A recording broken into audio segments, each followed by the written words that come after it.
Issue of debentures का last concept, writing off loss और discount on issue of debentures. क्या क्या कर लिया हमने? Issue of debentures for cash, issue of debentures for consideration other than cash, issue of debentures as collateral security, various cases of issue from the point of view of redemption or interest on debentures. So last चीज writing off, क्या write off कर रहे हैं? Discount और loss on issue of debentures.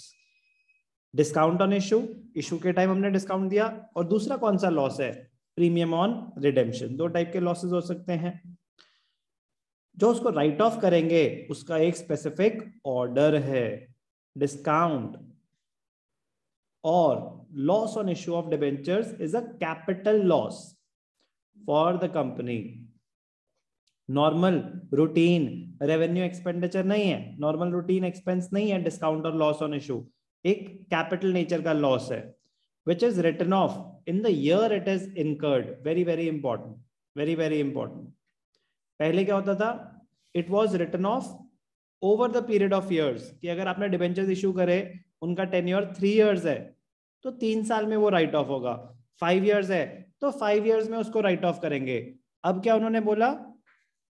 It will be written off in the year such expenses incurred. मतलब जिस साल में आपने डिबेंचर्स इशू करे उसी साल में इसको हम राइट ऑफ कर देंगे। किस ऑर्डर में आप कोई भी एक्सपेंस राइट ऑफ करते हैं? नॉर्मल जो रूटीन एक्सपेंसेस हैं, revenue expenses, statement of profit and loss के थ्रू राइट ऑफ होते हैं। यस और नो? Yes sir. जितने भी हमारे बिजनेस एक्सपेंसेस हैं statement of profit and loss में जाते हैं at the end of the year. जो डिस्काउंट ऑन इशू है वो कैसे राइट ऑफ होता है? कह रहे सबसे पहले आप देखो कि आपके सिक्योरिटीज प्रीमियम रिजर्व में कोई पैसा पड़ा है क्या? First preference. तो अगर पड़ा हुआ है तो पहले सिक्योरिटीज प्रीमियम रिजर्व को यूज करो। उसके बाद सिक्योरिटीज प्रीमियम रिजर्व खत्म हो गया, अभी भी लॉस है राइट ऑफ करने के लिए, नेक्स्ट आप कैपिटल रिजर्व यूज करो। Securities premium reserve right of कर दो, कैपिटल रिजर्व यूज कर दिया, अभी भी बचा हुआ है अगर लॉस राइट ऑफ करने के लिए, उसके बाद जाके statement of profit and loss use होगा। फॉर एग्जाम्पल, आपका टोटल लॉस था 1 लाख रुपए का, आपके पास सिक्योरिटीज प्रीमियम रिजर्व में 2 लाख पड़े हैं, तो क्या सिक्योरिटीज प्रीमियम रिजर्व के अलावा कुछ भी यूज होगा? No sir. क्योंकि सिक्योरिटीज रिजर्व में 2 लाख पड़े हैं, आपने 1 लाख ही राइट ऑफ करना था, हो गया। लेकिन लॉस था 1 लाख का और सिक्योरिटीज प्रीमियम रिजर्व में 20,000 है, तो सबसे पहले आप 20,000 रिजर्व यूज कर लेंगे, उसके बाद भी लॉस बचा हुआ है राइट ऑफ करने के लिए। Yes sir. 80,000 का लॉस बचा है जो राइट ऑफ नहीं हो पाया, तब आप कैपिटल रिजर्व यूज करेंगे। फॉर एग्जांपल, कैपिटल रिजर्व में सिर्फ 10,000 थे, जीरो भी हो सकते थे, कुछ भी था, तो आपने कैपिटल रिजर्व यूज कर लिया, 10,000 वहां से चले गए। उसके बाद जो अगर कोई लॉस बचा है जो अभी तक राइट ऑफ नहीं हुआ, तो statement of profit and loss के थ्रू करेंगे। अगर सिक्योरिटीज प्रीमियम रिजर्व और कैपिटल रिजर्व में कोई बैलेंस ही नहीं है, तो पूरा का पूरा लॉस ही किसके थ्रू राइट ऑफ हो जाएगा? Statement of profit and loss के थ्रू। कोई भी doubt? No sir. Discount or loss on issue of debentures is written off from securities premium reserve.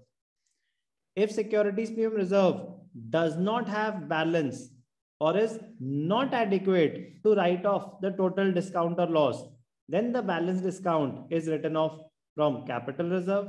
In case the balance is still left in the loss or discount, then it will be written off through the statement of profit and loss. तो sequence समझ आ गई? Yes sir.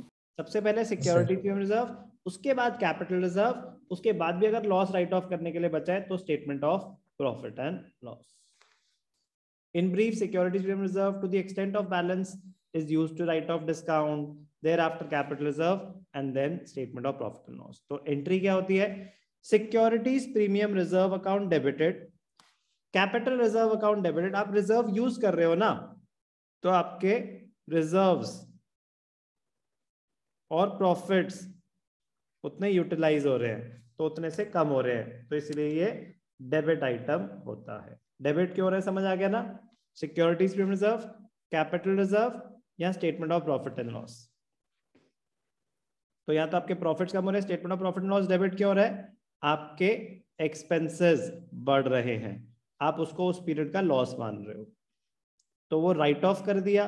तो आपने पहले discount on issue of debentures में debit balance आ रहा था, तो वो एक्सपेंसेस आपके राइट ऑफ हो गए, वो अकाउंट क्लोज्ड, आप बुक्स क्लोज कर रहे हैं। तो सिक्योरिटीज प्रीमियम रिजर्व यूज करा, कैपिटल रिजर्व यूज करा, उसके बाद भी जरूरत पड़ी तो statement of profit and loss के थ्रू राइट ऑफ कर दिया। Sequence and journal entry for writing off loss on issue of debentures, clear?